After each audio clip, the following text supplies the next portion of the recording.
এখানে আজকে দেখাবো এক টুকরা গরু মাংস দিয়ে পুরো পরিবারের জন্য তৃপ্তি সহকারে খাওয়ার মতো একটা রেসিপি।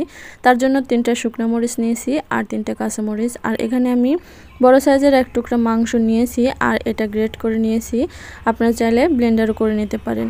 নিয়েছি বড় সাইজের 2টা রসুন, 3টা পেঁয়াজ আর 1 চামচ জিরে বাটা, আদা বাটা আর রসুন বাটা, আর নিয়েছি এলাচ বাটা। এখন এই সমস্ত উপকরণগুলোকে আমি চুলায় একটু রান্না করে নেব। তার জন্য পেঁয়াজগুলো আগে দিয়ে দিলাম। দিয়ে দিচ্ছি রসুন, 3টা শুকনো মরিচ, 3টা কাঁচা মরিচ। আপনারা যদি এর কালারটা আর একটু গাঢ় চান তাহলে কিন্তু কাঁচা মরিচের পরিবর্তে শুকনো মরিচটাই দিয়ে দিতে পারেন। দিয়ে দিলাম আদা বাটা, রসুন বাটা, জিরে বাটা আর এলাচ বাটা। এখন এই সমস্ত উপকরণগুলোকে একটু নেড়ে চেড়ে ভেজে নিতে হবে।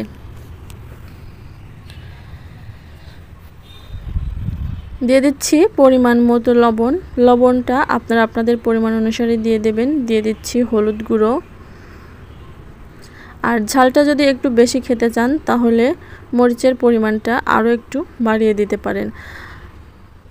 তো এভাবে একটু নেড়েচেড়ে যখন এই পেঁয়াজ মরিচগুলো একটু সফট হয়ে যাবে তখনই আমি এই মাংস, গ্রেট করা যে মাংস ছিল সেটা দিয়ে দিলাম। মাংসটা দিয়ে আমি নেড়েচেড়ে একটু মিশিয়ে নিচ্ছি।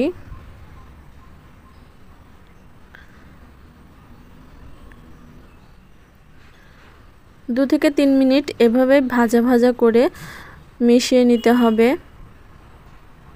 এখন মাংসটা সিদ্ধ হওয়ার জন্য আমি একটু পরিমাণ মতো পানি দিয়ে দেব। তবে এখানে বেশি পানি দেওয়া যাবে না, যেহেতু ভর্তা করব। শুধু মাংসটা সিদ্ধ হওয়ার মতো পানি দিয়ে দেবেন।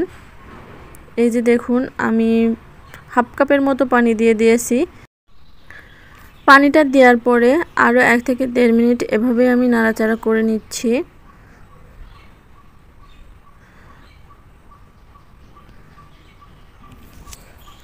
দেখতেই পারছেন আমি কিন্তু এখানে খুব বেশি পরিমাণে পানি দেইনি। এখন এটাকে ঢাকনা দিয়ে কিছুক্ষণ রান্না করব। আপনারা বাসায় এই রেসিপিটা তৈরি করে দেখবেন।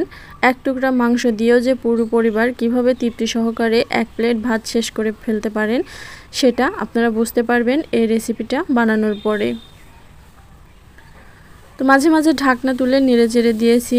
আর এ পর্যায়ে দেখুন আমার যে পানিটা দিয়েছিলাম সম্পূর্ণ পানিটাই টেনে নিয়েছে আর আমার মাংসগুলোও কিন্তু সিদ্ধ হয়ে গেছে। তো এ পর্যায়ে আমি একটু নেড়েচেড়ে নিচ্ছি। একটু ভাজা ভাজা করে নেবেন যাতে করে একটুও পানি না থাকে। তো এ পর্যায়ে চুলাটা অফ করে দিয়েছি আর একটু ঠান্ডা করে আমি এটাকে ব্লেন্ডার জারে নিয়ে নিয়েছি।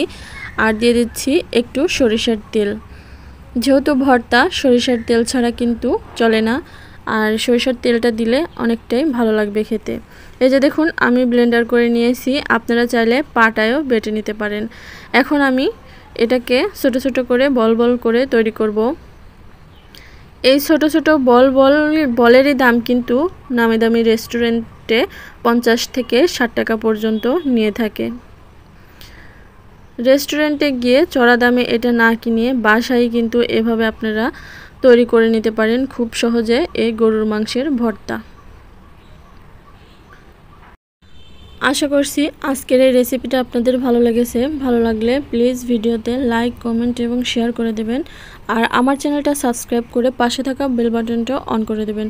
তাহলে পরবর্তীতে এরকম সহজ সহজ রেসিপি আপলোড করলে নোটিফিকেশন আপনাদের কাছে পৌঁছে যাবে।